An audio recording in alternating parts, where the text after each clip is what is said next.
Hello, Gov Seekers. What is up? Welcome to the Government Secrets Podcast, streaming on. Whoa, damn it. That's doing a feedback. All right. Yes. We are streaming on my YouTube channel and Lee Camp's YouTube channel and on Rockfin. So if you are watching on one of those and not following on the other, please do it. Also, I'm having some green tea and a delicious Government Secrets mug that is only available at patreon.com/government secrets. Oh. Like, share, subscribe, put this out on your social media. Yeah, we've got an action-packed program for you today. Action-packed. So I think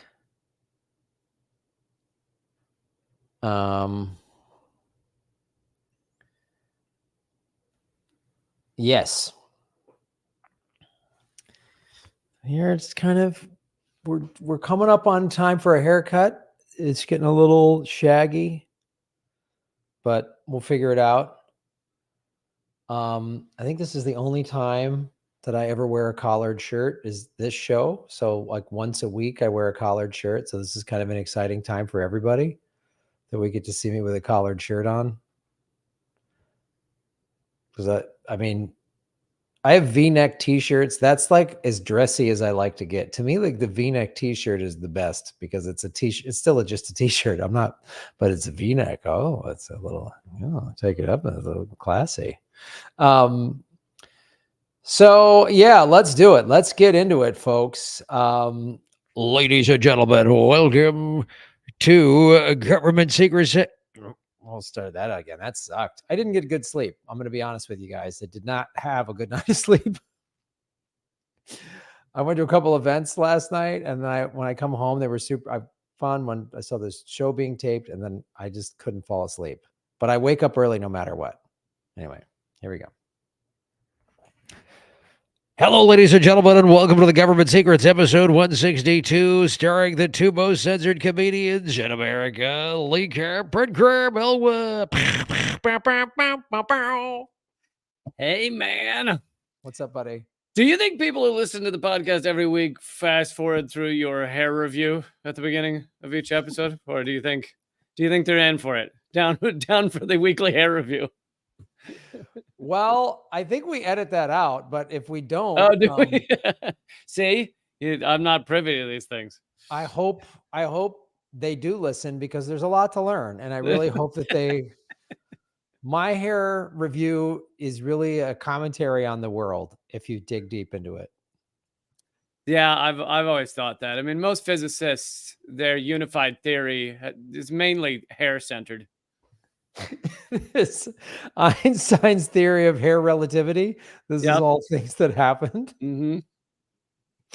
And did you know quantum hair entanglement means that if someone gets a hair tangle in Boston right now, you feel it, Graham? That's absolutely correct. That's probably why I didn't sleep well, because somebody had a hair issue while I was sleeping, and I didn't have a good night's sleep.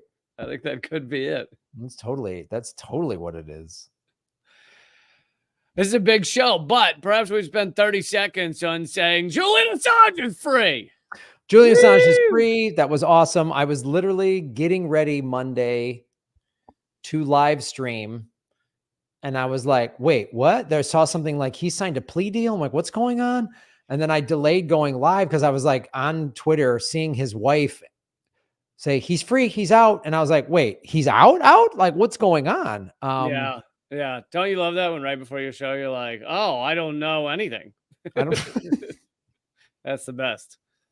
Yeah, it was. I mean, I did talk, I guess it was 2 months ago, that some people that are really connected to Assange and his group, like Consortium News and a few others, were saying, I think Chris Hedges as well, were saying that they couldn't reveal hardly anything, but that there was talk of a plea deal. And that was like 2 months ago, but then we heard nothing, and then he's out. Yeah. Yeah, I mean, I did not think this day would happen, but now that it has, I must say it, I guess it kind of makes sense looking from where the Biden administration is sitting, is that they get to say, oh, they make Julian admit to committing a crime that he didn't commit. So they get to say in a court of law that journalism is illegal. Yeah. And they got to torture him for 10 years. Yeah. And they can say, oh, time served, so he was punished. Yep. And I wonder how much Biden doesn't even know what day it is, obviously. And but the thing that's kind of crazy, and they must know this, is the one thing that, I mean, Julian Assange supporters are the most wide range of people politically, sociologically. I mean, like, you have super lefties, you have right wingers that are free for, you have the, I mean, most of the people in the Bitcoin space are free Julian Assange people. You've got, a lot of people with braided beards. Yeah. Braided beards. You've got, I mean, everyone that followed Bernie was like, you've got right, left, center, right, center. I mean, you've got every type of person under the sun is a Julian Assange supporter. And I got to believe that somewhere they went, if we bring him back here in an orange jumpsuit and put him, there's going to be riots. I think it could have been the, like, I don't know they were worried about riot. I mean, I was at God knows how many Julian Assange protests, and they had some amazing diehard people, but there was never 100,000 people there. It was right. It was if you were lucky, really lucky, a couple hundred. But I don't doubt there was some fear of making him a martyr through a trial in Washington. But yeah, I don't think they actually, at the end of the day, wanted him in the U.S. But yeah, you're right that they got a lot of what they wanted. And of course, if this hadn't been a man that had been tortured for 10, 12 years already, then I think a lot of people would have said, he don't take the plea deal because it admits journalism's a crime. But I haven't heard anybody saying that who gives two shits about the actual human being, Julian Assange. It's kind of like, yeah, take it and get out of there because they're trying to murder you. Yeah, they want to kill him. I mean, like literally, I understand, like, after what they've done to him, you got to take this deal just to get him home. And it is, it is a little bit of a victory. I got to believe too, that some of the pressure from all of the people, including yourself and me and everyone who some of that had to play into them, to the US going, we don't want more protests on our hands, because I think I don't think they anticipated the Free Palestine protests on all the college campuses, the way that kind of ballooned up quickly in a matter of days. We went from one campus to 50 or 100, and there's still encampments and there's still that. So I think they were worried. They saw how quickly this could spread. And that's my guess of it. I don't know. I could be 100% wrong, but I mean, I do think Biden is right now. Biden is doing a lot of little band-aids to try and make it look like he's has one progressive bone in his body, or his administration, who is ever pulling the strings.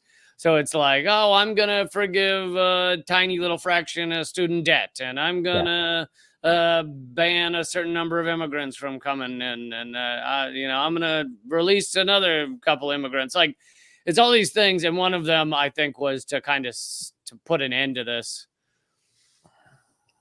So yeah, and it's probably, I doubt.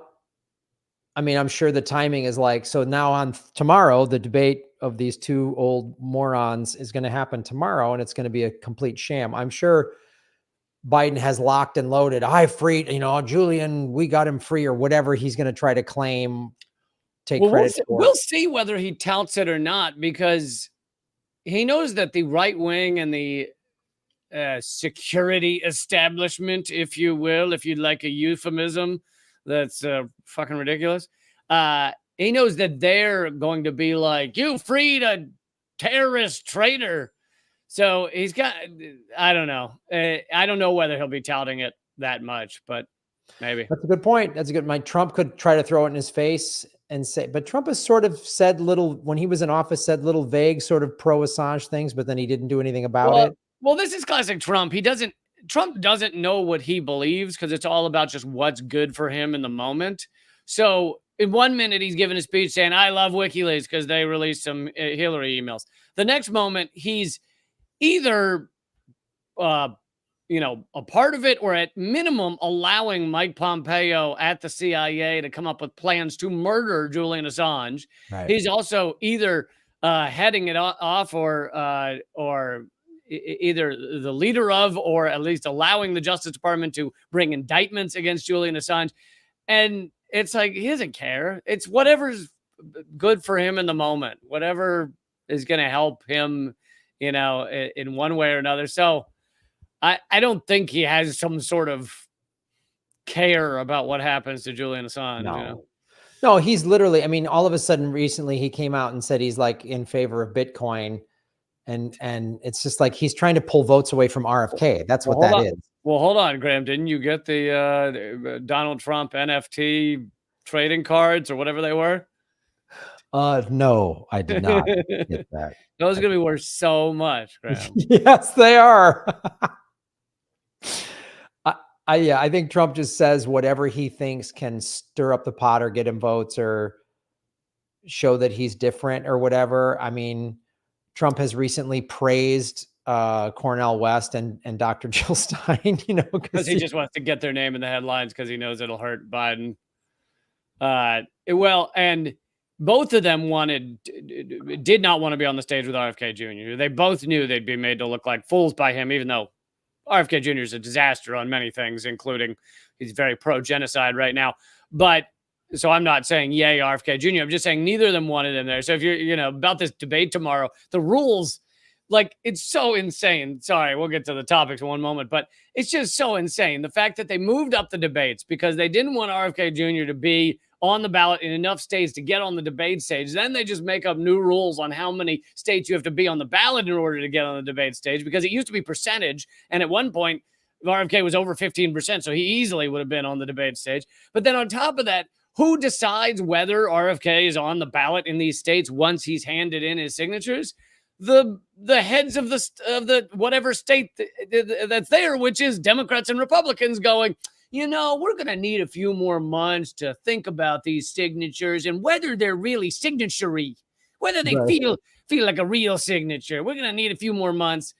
So they like are bending over backwards to make sure he's not on that stage. Then on top of that, there's no audience. Then on top of that, they're cutting off mics to make sure Trump doesn't talk over Biden the whole time.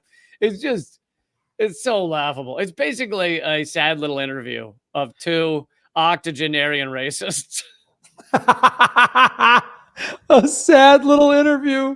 Oh, and it's the whole, I mean, look, they've been a friend of mine who I'm going to go live after the debates tomorrow. And my friend JB Updike, who runs Open Primaries, is going to come on the show. Cause he's like, Graham, he's actively worked to try to get independents on the debate stage for 30 years.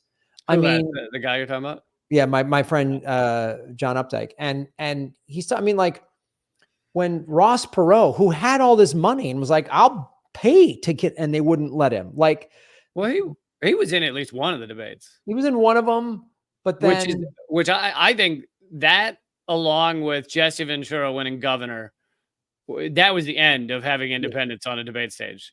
Jesse Ventura proved that you get on that stage and you are different enough and sound like a breath of fresh air. It doesn't matter how much you're outspent. The others will just be screwed. Yeah. And they cannot let that happen. I mean, look, they locked, they put Jill Stein in a jail cell in 2012 when she was they locked her. Actually, I hosted an event, like a fundraiser / entertainment event or whatever for her the night before that. Then she goes to, it was in New York City. Then she goes to Hofstra, I think it was, where they were debating, and they arrest her, chain her to a chair, her and Sherry Honkala, in a basement for 8 hours. And at one point, she told me she just asked the police officer to unchain her from the chair. She's like, I know you're not going to release me, but just, I'm not armed. Just, can I have my hands back? And he was like, no. Yeah. These two like grandmotherly women that are so threatening to a cop. Yeah. Like, that's our free and fair democracy. It's a free and fair democracy. Mm-hmm. That's great. Locking up nice doctors. Yeah. Yeah. Well, why don't we do mine first, right? Is mine all right? Mine should be pretty funny. So, all right. Mine's kind of a bummer.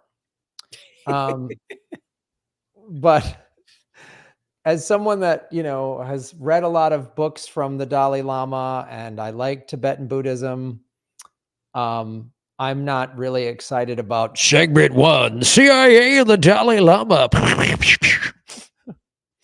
So, and there's also been some news like last year, the Dalai Lama's footage of him like kissing a kid. It was just like, there's been a few things like that.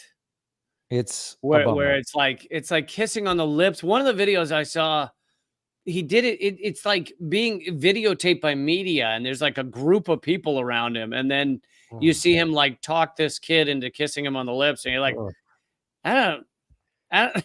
Does he not see the issues here? I don't know if it's just like he's got memory issues too because he's in his 80s now. I don't know what, but it was just like, oh God. So when I found this, I was a little bummed. I mean, part of me, and I'm not making excuses for this, but part of me understands just the geopolitical landscape is that China has taken over Tibet and put in their own Dalai Lama. Like years ago. And so, and that's why the Dalai Lama lives in India because his Tibet has been taken over by the Chinese.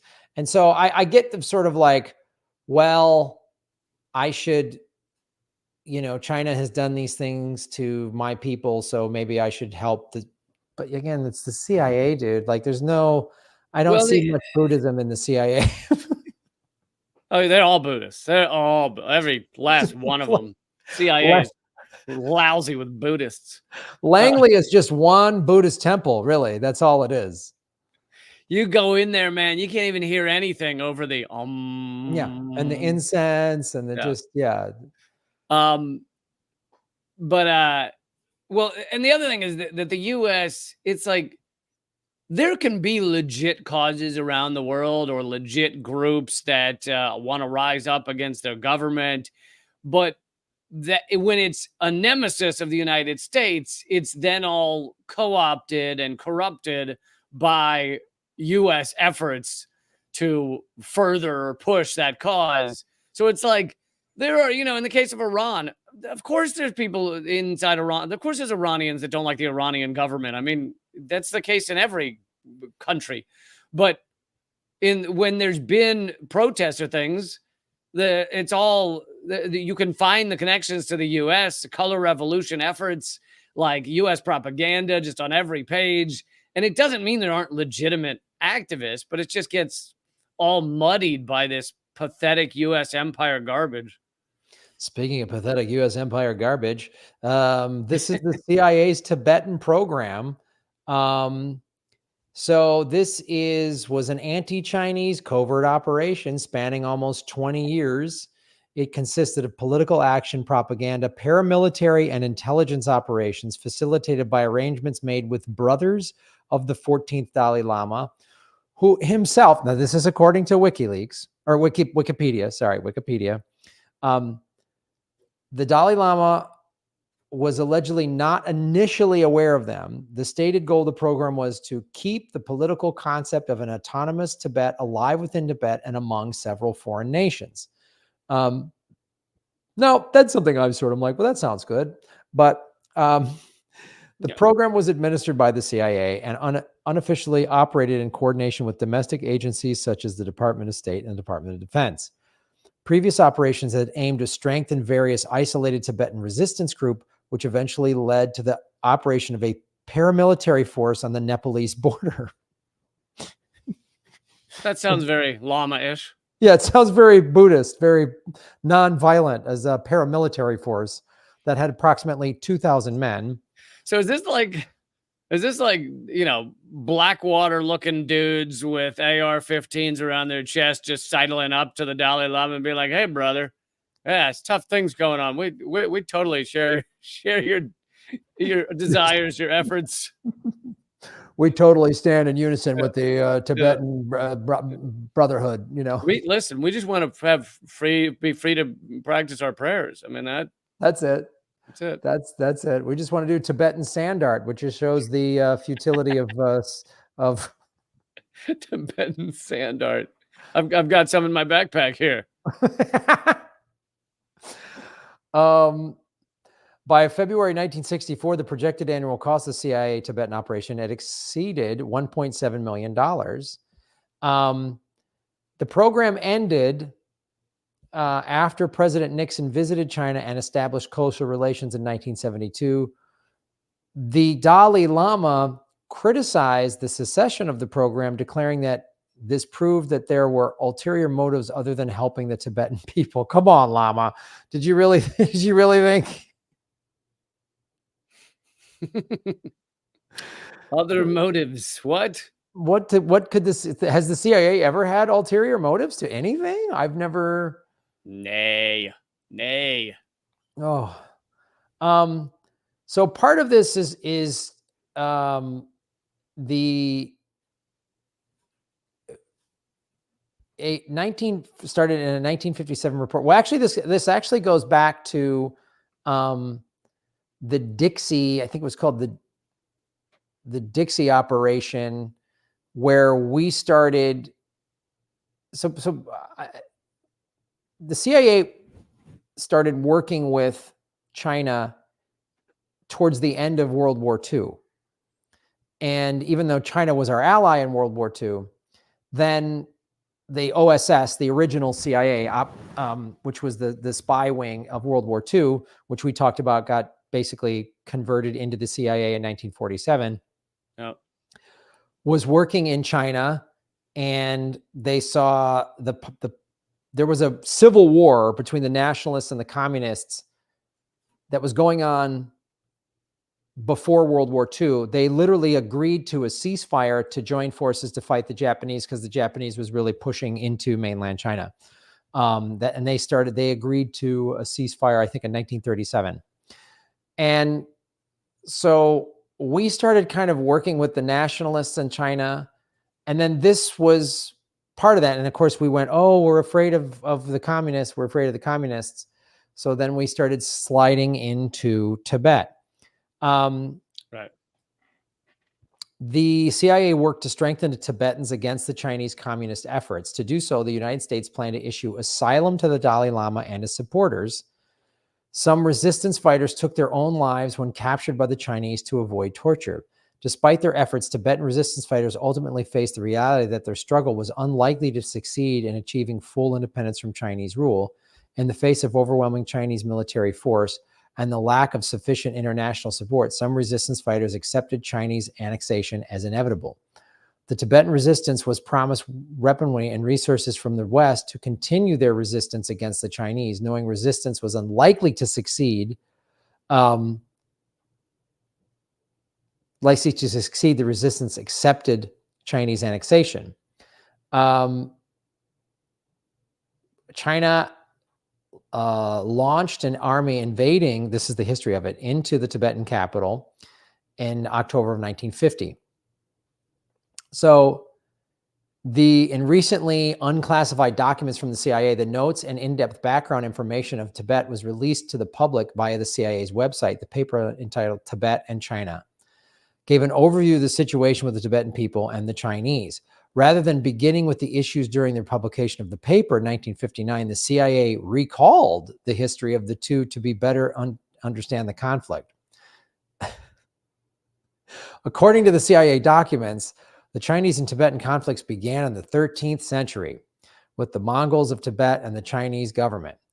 The Tibetan religion was a form of Buddhism called Lamaism. During the 13th century, Mongols invaded Tibet, converted to Lamaism, and established Tibet as ruled under Mongols. The conquest of China by a Mongol, so this is the CIA putting basically saying, this has been going on a long time in this area. So when the Buddhist leader came to power in Tibet, which led to reforms within the Tibetan church and establishment of the institution of the Dalai Lama, with the 1959 incumbent being the reincarnation of the Dalai Lama established in the 14th century. So this is one thing people need to understand. In Tibetan Buddhism, they believe that the Dalai Lama is the reincarnation of Buddha. So they say he's the 14th reincarnation of Buddha. So His Holiness the Dalai Lama. Well, so that's why.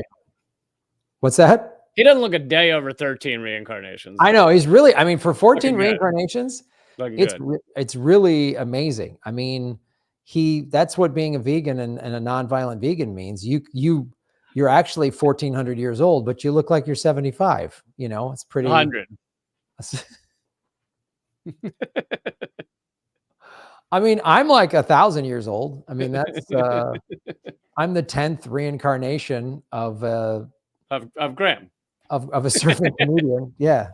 Of a guy of a surfing comedian. Of a guy that wears a collared shirt once a week. You know what I mean? Yeah. So that's we do appreciate how much you dress up for the show. Everyone does. Everyone's tuning in for the outfits. That's totally what this is all about. But these are the three programs, several clandestine operations bearing the code names Saint Circus, which is a cover name for the training of Tibetan guerrillas on the island of Saipan. Julian Assange just landed there. And at Camp Hale in Colorado. So we were training, this is the government secret, we were training Tibetan commandos in Saipan and Colorado to go fight the Chinese. Nice. What year was that? The 50s? Yeah. The goal was to equip them with the necessary skills to conduct resistance operations against Chinese forces in Tibet. Training in mountain warfare was particularly emphasized. Can't they just imagine the bullets stopping, kind of like Matrix-y? Just can't. Are they not able to do that?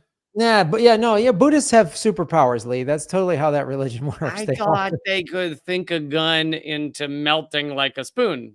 You just have to know there is no gun, right? That's totally true. Boy, your breadth of Buddhist knowledge is really amazing. It's really fantastic.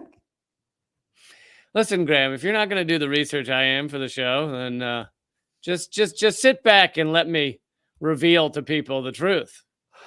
What did you write? Some like Shaolin Temple Kung Fu movies or something like that? They're just like, and they melt the bullets or something. I mean, Uma Thurman is the most amazing Asian fighter I've ever seen.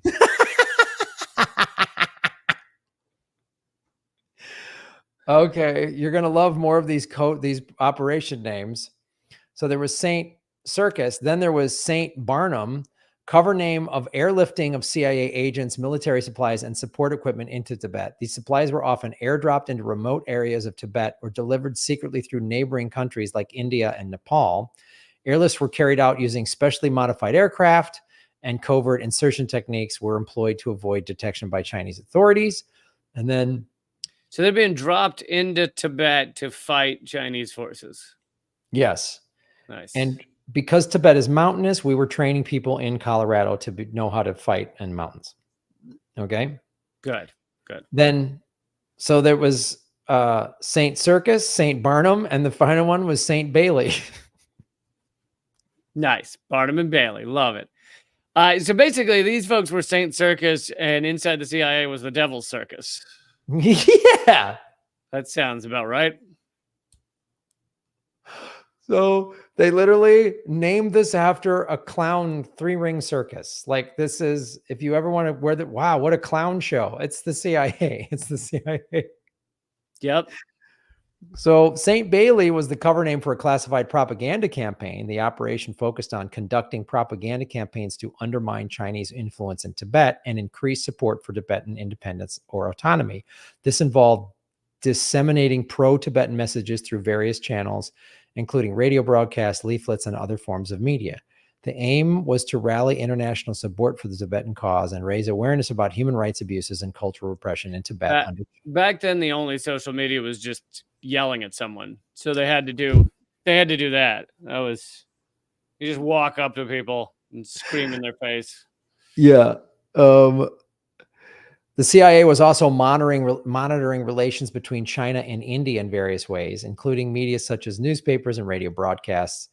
In October 54, for example, a report was filed by CIA analysts concerning Indian Prime Minister Jawaharlal, forgive me for mispronouncing that, Nehru's visit to China. It assessed whether the two countries might or might not agree to form a diplomatic standpoint. Following the month-long Sino-Indian War of 1962, the CIA developed a close relationship with Indian foreign intelligence services in both training and supplying agents in Tibet. Good Lord. They were involved in all these wars. Sino-Indian sounds like the motto of the white racists in America at the time. Yeah, doesn't it? That was their goal. Yep. The Dalai Lama himself was hesitant to align with anti-communist Chinese government in Taiwan. His brother had a lengthy history of contact with the CIA, as well as anti-communist governments such as Kuomintang and its leader Chiang Kai-shek. Oh, his brother Bartholomew Lama. I remember him. So his brother was very much involved in this, but even this I mean, this still stuff is happening today. I just read an article that just was released how during the pandemic in the Philippines, China released their vaccine and the Philippines got the Chinese vaccine first. Yeah.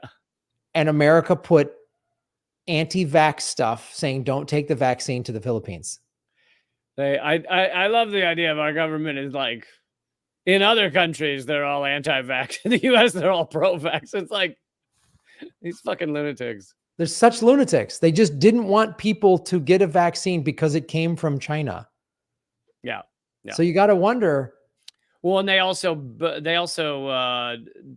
the economic sanctions stopped Cuba from getting the needles they needed to give people the Cuban vaccine. Right.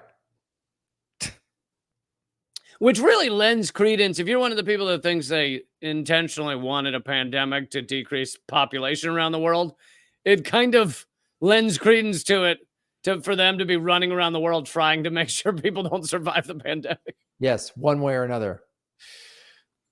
One way or another.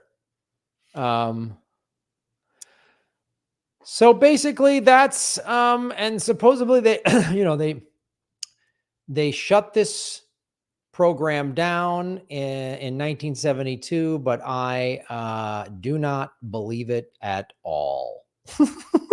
I think my personal opinion, This program is still going. Still going on. They might have fewer dudes with the AK-47s on the chest, but still working hard at trying to find areas of China to peel off from China, like Xinjiang and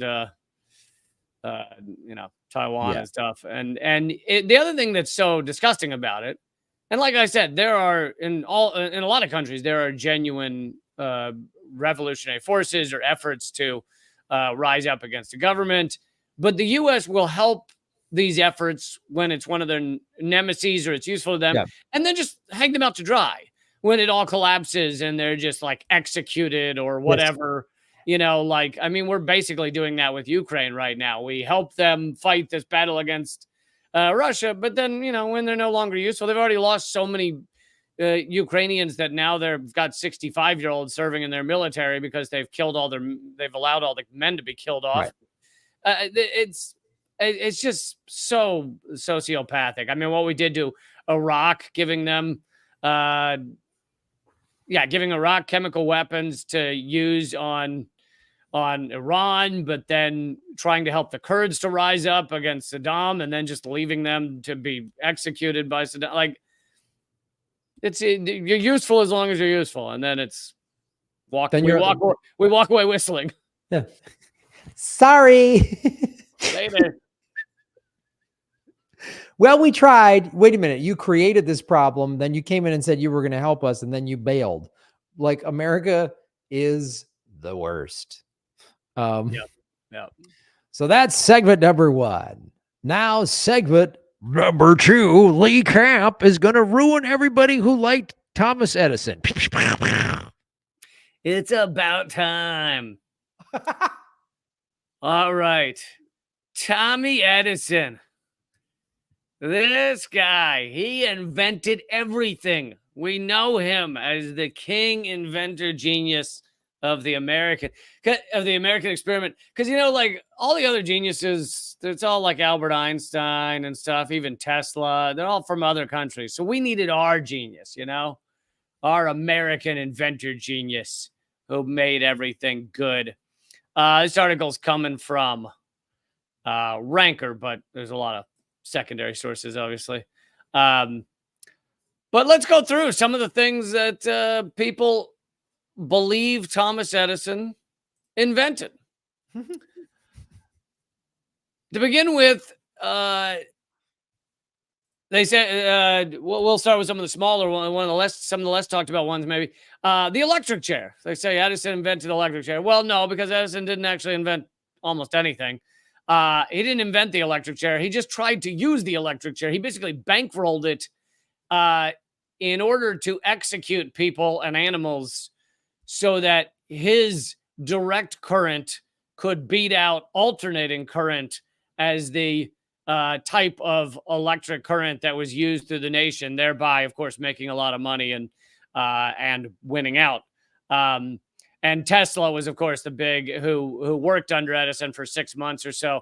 Tesla was the big proponent and one of the big inventors behind pushing alternating current. So Edison also wanted to beat Tesla. But Thomas Edison didn't invent the electric chair, but one of his workers did. And Edison promoted the chair so that he became associated with its origins. In the 1880s, Edison's employee, Harold Brown, came up with the design based on George Westinghouse's design, which used alternating AC current. Edison favored direct current. So what they wanted to do was have the electric chair be used on humans so that with alternating current, so that they could then say, see, alternating current kills people.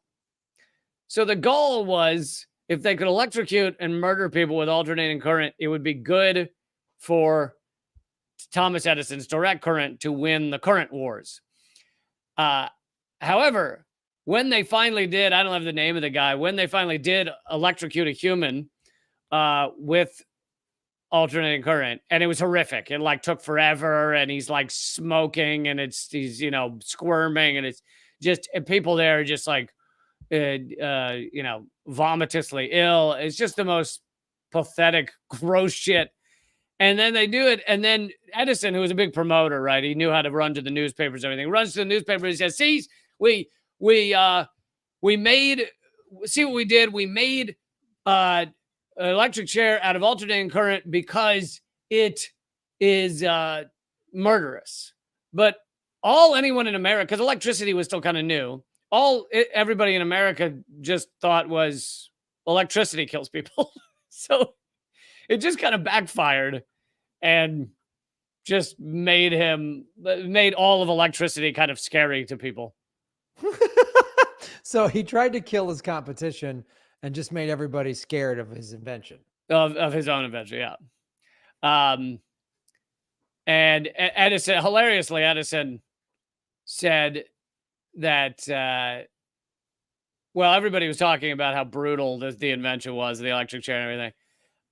Unfortunately, I did read that the electrocution of Topsy the elephant, which I think I might have talked about in a previous episode, there's now through further research, it has come out that Topsy the elephant was not, although the video, which is when 1993 was when video was just becoming a thing, was taken by Edison's people. Edison was not involved in the execution of Topsy the elephant by most evidence.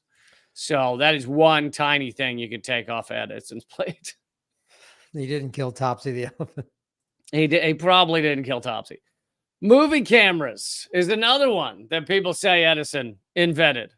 Thomas Edison received a patent for his kinetograph, I guess, a movie camera in the 1890s after building upon the work of still life photographers Joseph Nepci and Louis Daguerre. as well as the first motion picture camera made by Edward Muybridge in 1877. So he basically finds things that are awesome and then steals them, fixes them, tinkers with them a little bit, and then patents them. Edison isn't that what Elon Musk did? Well, exactly. So he's like kind of one of the earlier ones of this mold where it's like, Musk, Zuckerberg, who stole the idea for Facebook and made it better. Gates, they all steal these things and then sometimes make them better. Sometimes they're just better at selling them to someone and they run off and claim all the credit. Edison oversaw the invention of the kinetoscope, a peephole motion picture viewer. Most of the work on the kinetoscope was carried out by William Dixon, one of Edison's assistants, in 1888. So he had a lot of very smart people working for him. And when they would invent something, he would basically get all the credit because he was the name. Then people say, one of the biggest ones, right, Graham, is Edison invented the light bulb. Clearly, Edison invented the light bulb. Yes. Precursors to the modern light bulb were in the works in Italy and England as early as 1800. Alessandro Volta, which we should remember because we named the goddamn vault after him, and Humphrey Davy, respectively, developed ways to generate electricity and arcs of light that would, light a room that one could call a light bulb, before Warren de la Rue and William State improved upon their inventions in the 1840s. Over the next 2 decades, British scientist Joseph Swan came up with a light bulb that had a carbon filament, one that Edison improved upon in the 1870s. So he just makes things a little better. Really, the only thing Edison did with the light bulb was make it so that it lasted longer. He got one up to 1,200 hours. But that'd be like if you invented toilet paper and I then walked out with 1,000 sheet toilet paper and I said, I invented toilet paper. It's like, no, you just made it longer. That's not... I just like the way this guy operates. I just want to go find some ideas and kind of take them and become a millionaire. I mean, that's my whole goal. Even though Edison had been credited with he's also credited with inventing the record player. He didn't actually do that. I know you're going to find that one a shock. He did, however, invent a phonograph, which was used to record sound on a record, but he was not the first to record sound either. There were rudimentary devices as early as the 1850s, which could be used to record. But Edison is generally considered to be at the forefront of sound recording when it comes to the invention of the phonograph. The first words ever recorded were "Mary had a little lamb." No, really, she birthed a little lamb. It was very disturbing. And really, that's kind of the bigger scientific note of the moment, but everyone just remembers the record. Mary was some sort of demonic, unholy creature that just gave birth to a centaur or something. I feel like that should have been talked about more. There's an earlier contender for the invention of sound recording. However, in 1857, Edward Leon Scott de Martinville invented the phonograph, which recorded sounds on paper through a series of lines and squiggles. Also, he was a vampire. Edward Leon Scott de Martinville. All right, what else did Edison steal?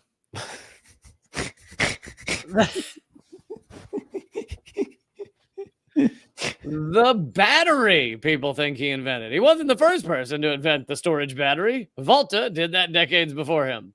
But he did rework, there you go, what was already invented into some lucrative products. He worked on developing a storage battery to be used in automobiles during the last decades of the 19th century, and ultimately his batteries were used for industrial purposes. Now we are going to get, in this next one, to something that Edison might have invented. When it came to the X-ray, he did not invent the X-ray. But has he invented anything? I mean, even just like a way to, like, did he just was the first guy to put a rock on papers so they didn't blow away or something? But did he invent the paper clip, like a bigger paper clip? Like something? Yeah, I'm about to get to that. I think he did invent something. So neither Nikola Tesla nor Edison invented X-rays. German physicist Wilhelm Röntgen did that in 1895, but Tesla and Edison did disagree on the use of X-ray and radar technology during World War I. Tesla proposed the use of radar for monitoring submarines, which we, of course, do, while Edison took the higher ground, claiming he was proud of the fact that he never invented weapons to kill. Meanwhile, he helped invent the electric chair. He funded the electric chair.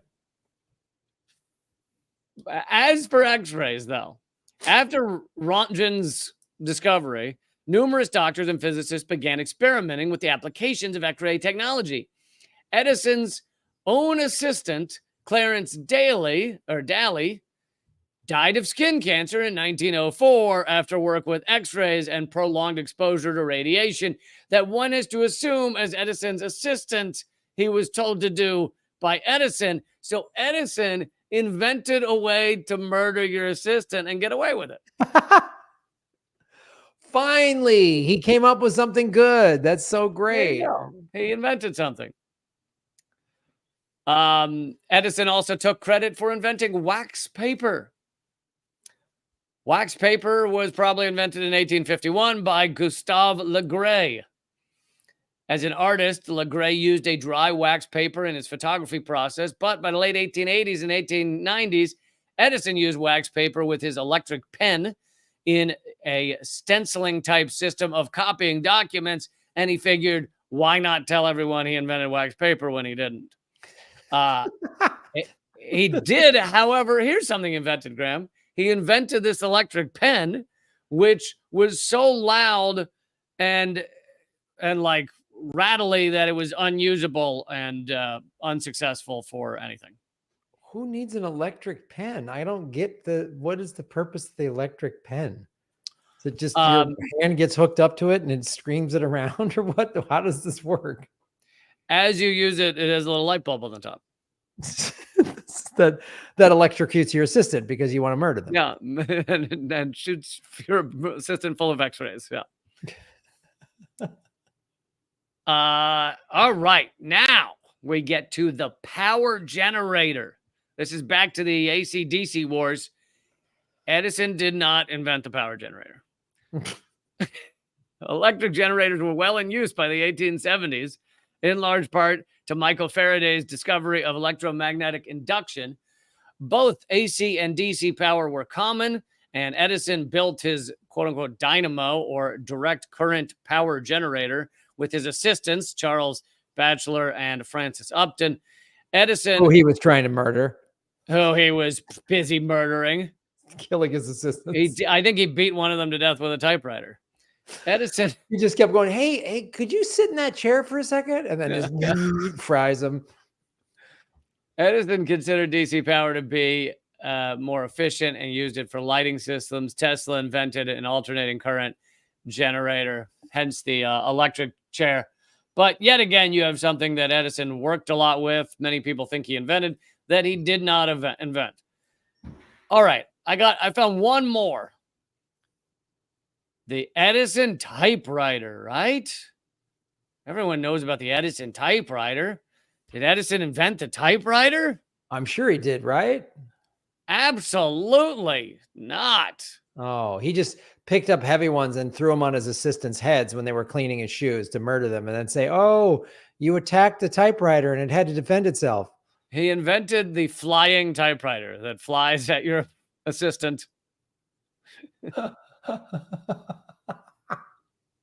It ran in Popular Science Monthly. A reporter got a 20-minute interview with him, with Thomas Edison.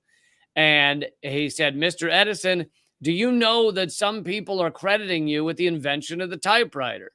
Edison said, that is wrong. He said, Sholes invented the typewriter. And he said, and he deserves all the credit he gets. This next line of Edison's is funny. Edison said, most inventors don't get the credit they deserve. Did he smile when he said that and then took a sip of whiskey? As he's taking credit for about 12 inventions Yeah. he did not invent. He then said, I did practically nothing to improve the typewriter. So there's Edison himself for one moment admitting that he didn't invent something he was being given credit for. I love a side note. I noticed in the comments, Robbie says, good to see you, Lee. Where you been? Only doing live streams 5 days a week for the past 2 years, but I've been right here this whole time. Robbie, I'm at rumble.com/LeeCamp or youtube.com/Moment of Clarity. And I'm there every goddamn day and I'm tired. Lee. But so, yeah, Edison he's the same as all these capitalist goons. Elon Musk, who hilariously named his company Tesla, but he actually didn't even invent that. He bought it from two guys and then had it in the contract that they were never allowed to say that they started the company. Yeah, Elon Musk and Zuckerberg and Steve Jobs and Bill Gates and all these guys, sometimes they improved on something. That's absolutely true. Sure. But most of their inventing, they did not invent. And even when they might have had an idea, they basically then handed off to engineers and scientists and shit to actually make it possible. Yeah. Like Steve Jobs might have come up with the idea that everyone needs a device that has much smarter people and said, go make a device this big that has all the music on it. Yeah. And they were like, oh, shit. That's all of these guys are they're just pitchmen. You know, they're just, all they are is they're good at pitchmen. Yeah. They're good at like giving an interview or saying quotes or whatever. And then they make a bunch of money. And then they all of them spend a lot of money on favorable marketing and advertising and propaganda to say they're so smart and aren't billionaires great. And it works because you have regular hardworking Americans defending billionaires in some capacity or another. And another thing which most people don't like to talk about, one of the only people I hear regularly talk about is Peter Joseph, is that in our society, everything just about that's invented is, or maybe everything full stop that's invented is, you're standing on the shoulders of generations of people that have come up with the ideas that led to that idea. Nothing just comes out of thin air. But because the capitalist system tells you, oh no, I am this sole individual, I am not connected to anything outside of me. So we have to find one person that did the thing. But everything is based off of tons of work of most people who thousands of people who largely did not get any credit. And of course, then there's the racist and sexist aspects. If you were a woman or a black person working on any of this stuff, you definitely were not getting any of the credit. But let's just say in general, people not getting credit for just all the work that's been done to allow us to get to that point. I mean, did the smartphone come out of thin air, or does it have 1,000 inventions in it from previous people? Yeah, they just said, that's such a, you're right. It's such a capitalist thing to say. Me, I did it. Me. No, you didn't. No, you didn't. Yeah. And something else, I'm thinking of doing a segment on this coming up, but Apple has a new iPhone coming out, I think. I don't know. I didn't look at when. I don't know if it's this year, next year, whatever. But and it has all these new abilities, right? New things that it can do. And what Apple often does is they take successful companies and they just put that stuff in their phone and don't give that company any credit or any money or anything. So this is so common that this is from an NPR article that it has a term I hadn't heard before called being Sherlocked, because they apparently had an app called Sherlock or something that put someone out of business. And anyway, one of the things is Tap a Call is a big, that's about to be destroyed. It's an app called Tap a Call that allows you to record your calls. And, you know, I imagine till now they've been doing very well. So now iPhone is just putting that in all the iPhones, not that company. They're just putting the fact that you can record your calls. And of course, it destroys this company. And I just find it funny that like Apple can do that. Meanwhile, Apple has patented every little proprietary thing about their phones, so much so that they have patented the curvature on the corner of the phone. And if you're another phone company and you come out with the same rounding off corners on the phone at the same angles, they will sue you for making your phone too much like their phone. They've patented curves. Curves like that, like the corner of your iPhone. Wow. And so they'll just destroy all these other companies by basically stealing their ideas or their, you know, the way they work. And yet, meanwhile, you can't get anywhere near anything they have. God, I hope Count Chocula doesn't do this because I'm going to have to get a new haircut. Yeah, let's hope he hasn't patented the Count Chocula curl. Oh. Well, this was a pretty uplifting. This wasn't it. I didn't destroy a hero of yours, did I, Graham? Not today. Nah, I knew they're all liars. I always knew Edison was a filthy liar. I don't trust any of these guys. The Dalai Lama, researching this was a little bit of a bummer for me because I saw the Dalai Lama speak like 20 years ago. And then, I mean, as we talked about at the top of the episode, some of his behavior lately has been like, oh no. Did he kiss you on the lips when you saw him speak? No, he did not. I was in the way up. Yeah. But he only did the first 3 rows. Yeah, the first 3 rows. But I did face paint with a DL, and I was just like, Llama. Yeah, his name written on your shirt. I mean, on your chest. Llama, llama, llama. Yeah, it was great. Yeah. Sad about the Dalai Lama. Also, and part of me wants to give him the benefit of the doubt on this because I know that when you're as famous as him, you get asked to sign on to things and you don't necessarily know every last detail of it. But he was one of the big spokespeople who signed on to have like quotes used by of his about how great that sex cult was. Nuvia, what was it called? NXIVM. He did events. He did like 2 events with them where he sat with the lunatic. And I don't think it should be called a sex cult. I think it should be really called an abuse cult because, yeah, sex ended up being part of it at the end, but there was far more abuse than just sex. But yeah, he did a couple events with them, and now it's quite possible he had no freaking clue what he was connecting himself to. But sure, that could be true. And as he gets older, and if his memory is not great, then people could just be wheeling him around like he's this figure. And, you know, right. I mean, obviously the United States has used him. All of his events here, they get, you know, like they pump him up. I mean, yeah, I mean, the message of Buddhism is great, but who, you know, if someone's like a rock star Buddhist, then there's a problem. Yeah, I mean, I'd say keep the T-shirt cannon though at the events, but like I like that part, but yeah. And please welcome the Dalai Lama dancers, and then like guys on motorcycles jump ramps, and it's Who wants a T-shirt? Boom, boom, boom, like super bikes. And then nothing is actually fired out of the T-shirt cannon because non-attachment. Oh, that's so beautiful. Isn't that deep? And then the Buddhist monster trucks come out to show the impermanence of life and the universe. 3 people did die from the pyrotechnics that time, but maybe it was their time, Lee. You know, that was their karma. We should not be attached to the people murdered by pyrotechnics. Yeah.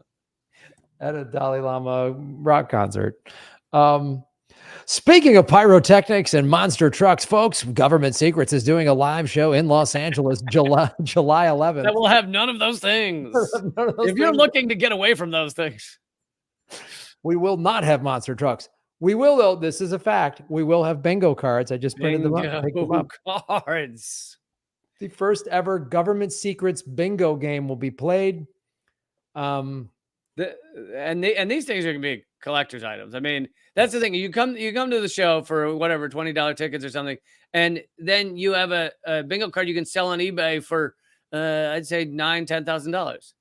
Sure. Yes, they're going to be worth that. But yeah, we got them printed on nice cardstock, and they say government secrets. It's a nice little keepsake. So you have a chance at winning government secrets bingo. We do a show every 2 years, and so get excited. That's July 11th. Tickets are at grahamelwood.com and leecamp.com. And get your tickets. It's at Bergamot Station. There's free parking, and the Expo line has a stop right there at Bergamot Station. So it's great. Come check it out. And yeah, I don't get to do many live shows, so this is one of the few, July 11th. And we'll be doing stand-up at the beginning of the show, so you get it all. Yes, we're just going to do stand-up sets, and then we sit down and do a nice full Gov Seeks. There might be even a Los Angeles themed one in there. You never know. If we can find a good one. I realized when we were doing the one in the UK that after about 10 of the greatest UK military failures, I think they didn't want to hear anymore. They got a little bummed. They got a little bummed out. I was like, maybe we should have focused on someone else, you know? Well, we'll do 2 segments, and we'll also do a Twigs. We'll do a This Week in Government Secrets. So maybe somewhere in there, there'll be an LA something in there. Yes. So go July 11th if you're in the LA area.